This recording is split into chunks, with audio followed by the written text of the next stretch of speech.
Chapter 2. Always Let Faith Be Your Guide. I am sitting in the living room of my childhood home, staring out the big picture window that faces our front yard and looks out at the majestic Hudson River in the distance. I am 14 years old. It is spring and the dogwood is beginning to bloom, but I am looking beyond the sea of white blossoms glistening in the sunlight. I am daydreaming again. I am imagining a life beyond this window, one filled with love, happiness, and success. A life in which I have a father who comes home from work, hands some flowers to my mother, and then gives us each a kiss on the cheek. A life where we sit around the dinner table and talk about our day. I am so lost in this alternate reality that I barely notice my mother appear beside me. She stands with her back to the window and faces me. She has a look that I have never seen before. She starts to speak, and I can tell by her solemn tone that she has something difficult to say. I just listen. Ramona, I want you to know that I pray to God every night that you don't make the same mistakes that I made. I pray to God that you will have a better life than mine. It's as if my mother has read my mind. Could she know that I was sitting at this window dreaming of a different life, one better than hers? What do you mean? I asked timidly.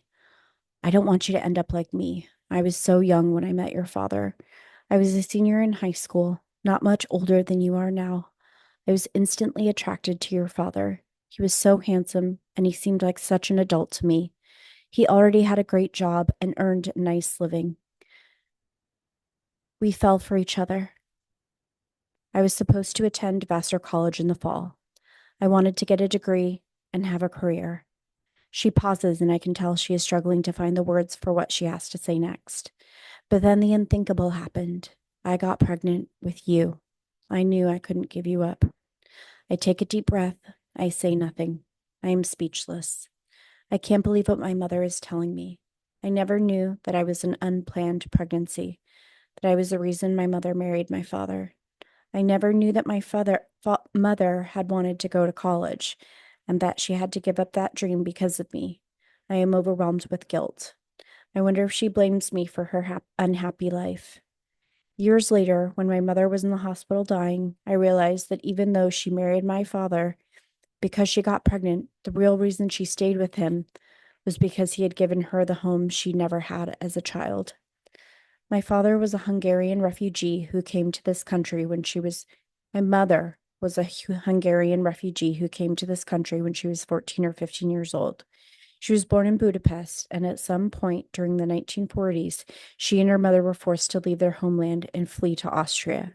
I don't know much about how or why she fled. She didn't like to talk about it. But my understanding is that Budapest was being bombed and they had to leave or they would die. They ended up in a displaced persons camp in Austria because the only way to get into the United States at that point was through one of these camps. My grandmother didn't speak German, so my mother became her interpreter, her connection to the world. She was barely in her teens, but she took on this adult role of negotiating everything from haggling for food to dealing with paperwork. They needed to get into the United States. I'm not sure how long they lived like this. Maybe 6 months, maybe a year, maybe two. But eventually, a Hungarian church in Poughkeepsie sponsored them to come to America. With little more than the clothes on their back, they left Austria and settled in the Hudson Valley in upstate New York. To support them in this new life, my grandmother took different jobs working for people in their homes as a cook. They moved from house to house, never settling along anywhere long enough for my mother to set down roots. I can't imagine how horrible it must have been for her to lose her home and end up living in a DP camp, only to come to the United States and still not really have a home. She was so young that this chaotic life and lack of stability must have had a huge impact on her. A few years later, after they arrived in the United States, she met my father at a Polish polka dance. He had graduated from engineering school and had a good job at IBM. My mother was a very beautiful, intelligent woman, but when she got pregnant, it must have seemed that marrying my father was the best option she had to make a good life for herself. My father built her a big house in the country, and I knew this house was deeply important to her. I believe a big part of the reason she never left him was that she didn't want to leave the only real home she ever had. At that time, there were no shelters for battered women, no resources for women like her. My father would say, "Where are you going to go? You have 4 kids. If you leave me, you'll have no money, no home." Nothing frightened my mother more than the idea of becoming displaced again. My father was the youngest of 6 children. He grew up during the Depression in the Hill District of Pittsburgh. His parents were Ukrainian immigrants who met on the boat coming to the United States. His father was a carpenter, and his mother was a stern, sadistic woman who was physically and verbally abusive. The oldest 3 of his siblings were girls, and they actually wanted to take him away from their mother because she was so abusive. I remember my Aunt Stella, who was 12 years older than my father, telling me stories of how their mother would make him soak in a warm bath before she would beat him so that his skin would soften and it would hurt more. It's not surprising he became a misogynist and grew up to perpetrate the cycle of abuse. The only fond memories I have of my father during my childhood are the times he played games with us. When he wasn't drinking, he could actually be very charming and creative. He used to make up all these kinds of games for us to play. There was Button Button, where we'd all line up with our hands out, palms together. He'd pass his own closed hands over ours, drop a button into one of our hands, and say, "Button Button, who has the button?" We also used to play a game he made up called Tin Can Alley, where he'd line up beer cans for us to kick into a makeshift goal. Whoever got closest won the game. My mother was a great homemaker, but my father was the creative one. As I got older, he and I would butt heads because I was the eldest and I was very strong willed and independent. I definitely inherited some of his antagonistic streak. When I feel that I'm being attacked, I can sometimes go below the belt, say hurtful things without thinking. I even decided when I was 15 years old that I wasn't going to take his crap anymore, or anyone else's for that matter. My mother was very non confrontational, and after I stood up to my father in the kitchen that day, I became her defender. After that, he became less aggressive with me, but he withheld his love and approval, which is another kind of abuse. He basically ignored me, and when he wasn't ignoring me, he was criticizing me. My mother did try to leave him a couple times, but she always came back. When things got really bad, she'd take us to Brooklyn, where my grandmother lived, to get away from him for a few days. One time, when I was 6 or 7, we stayed there for a week. My grandmother lived in a tiny one-bedroom apartment, and we had to sleep on the living room floor. It was awful. I just wanted to go home, to sleep in my own bed. We weren't really allowed to go out, so most of the time we were just cooped up in this tiny apartment. The only time I remember leaving the apartment was when my mom took us on the subway to visit the World's Fair. At night, my father would call, and I would hear my grandmother saying, "No, Veronica's not here. I don't know where she is." I remember thinking, why is my grandmother not telling my father where we are? I was old enough to know something wasn't right, but not old enough to understand what was going on. Maybe I didn't want to know. Even though I can tell sharing these memories with me is painful, my mother steels herself and continues. "After I found out I was pregnant, your father decided the respectable thing to do was to get married. So we did. And then we had you, and later your brother and your sisters. So I never went to college. This is the first time my mother has ever acknowledged to me or anyone that she has felt trapped in an unhappy marriage. No matter how much my father drinks or how mean he gets, we have always known never to speak about it with my mother. My heart breaks for my mother. She keeps reassuring me how happy she has been with her 4 children, and that we are the only source of joy in her life. But I know that beneath it all, she is profoundly sad about how her life turned out. She talks about it all the time. She is so honest, so vulnerable. It's hard for me to take it all in. I keep wondering how she's been able to hold it together all of these years. Where does she find the strength to wake up every day and go on living given what she's endured? "But Mom," I say, crying, "why do you stay with Daddy? Can't you just leave him?" "I have no choice. I have no education, no money of my own. How would I support 4 children on my own? It's impossible." "What about a divorce? Couldn't you get child support?" "I'm not even sure I know what this means, but I ask anyway." "It's not that simple, Ramona. Your father said if I ever divorced him, he'd quit his job at IBM, and then we would have no money. And I have no way to earn enough money to support 4 children. And even if I could get a divorce, you've heard your father. He swore that if I left him, he would find me and kill me. I can't have my children be without a mother." Her voice cracks. I can't. She takes a deep breath and continues. Ramona, I pray to God every night that you go to college. I pray that you get an education so you can have a career, never have to depend on a man. I pray you that you will be able to support yourself so you can marry for love, not for money or stability.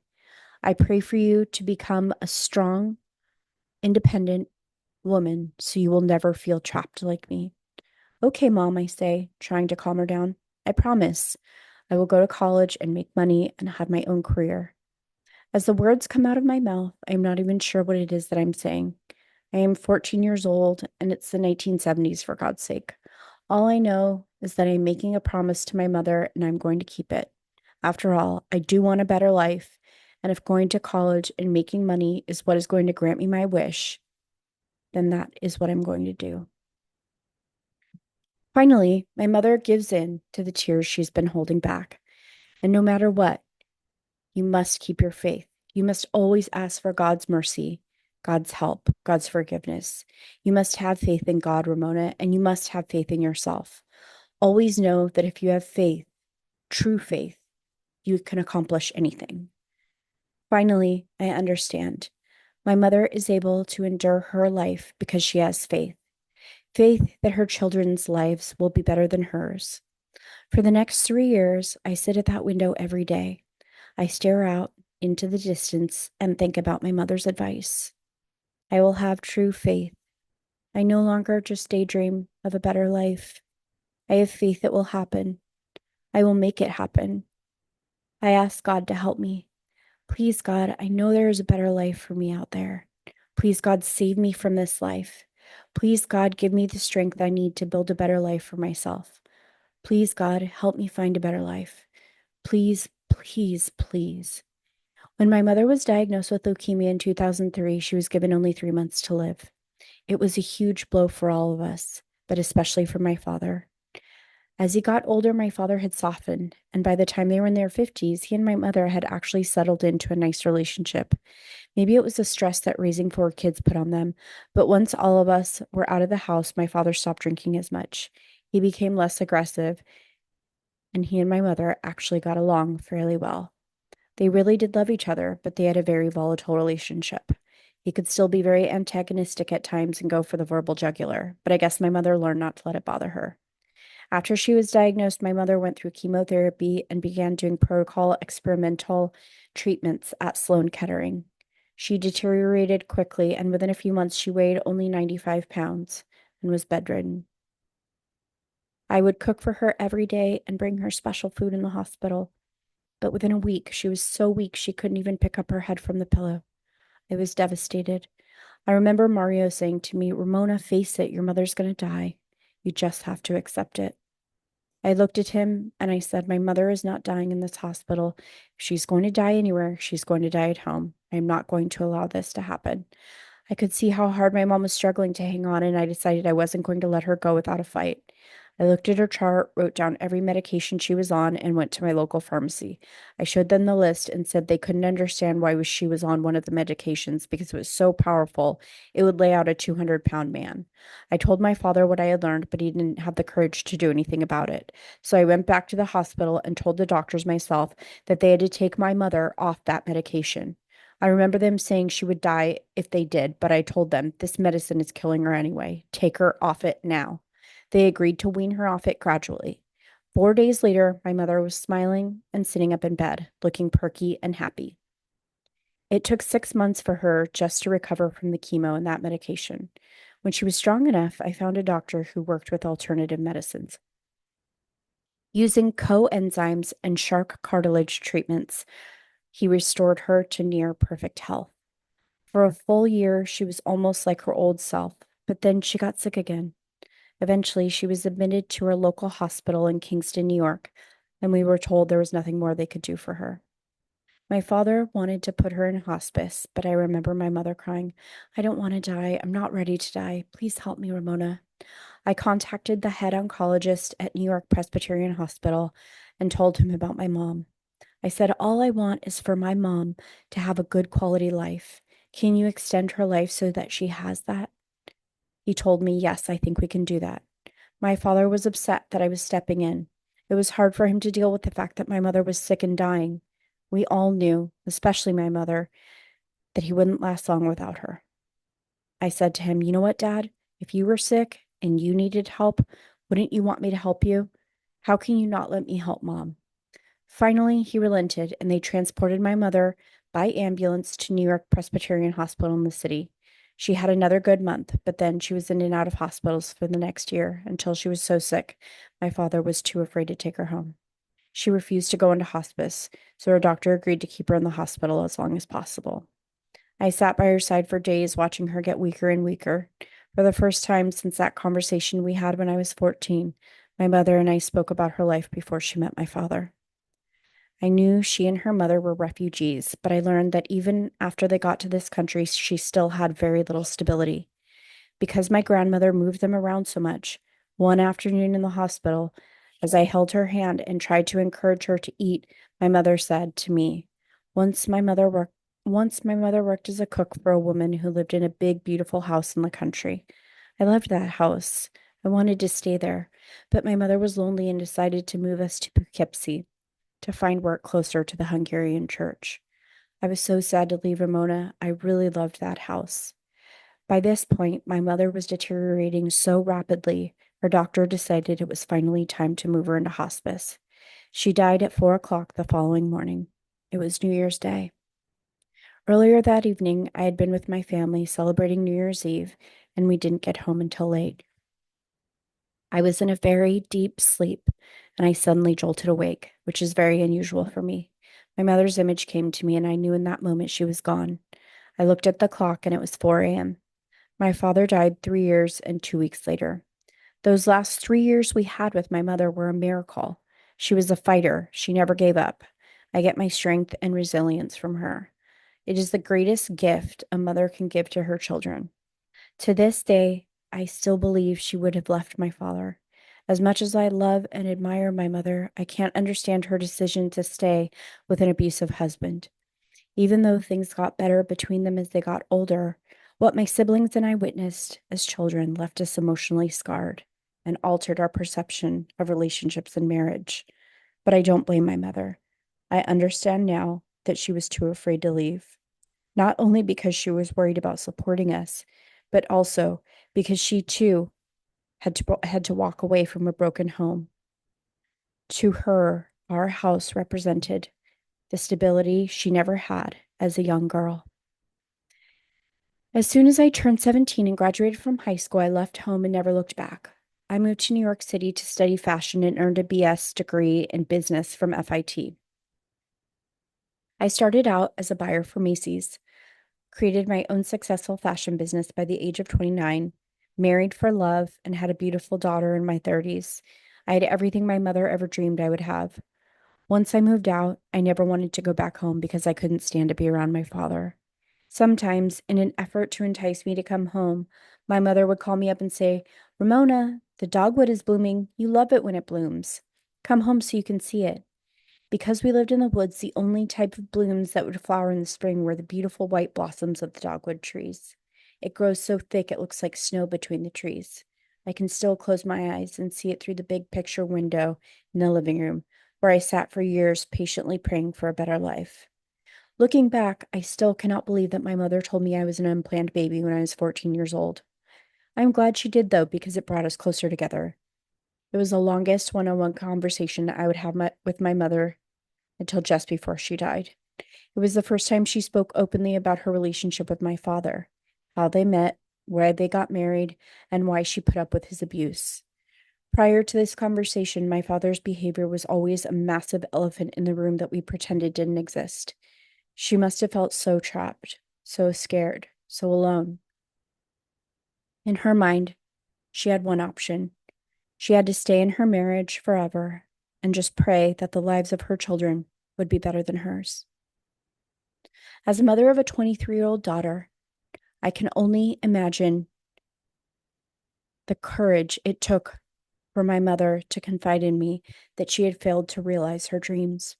Although she was a petite woman who was bullied by my father on a daily basis, she was, and always will be, my hero my inspiration, and my source of strength. That day, she taught me an important lesson that has become a defining principle in my life. I will always have true faith.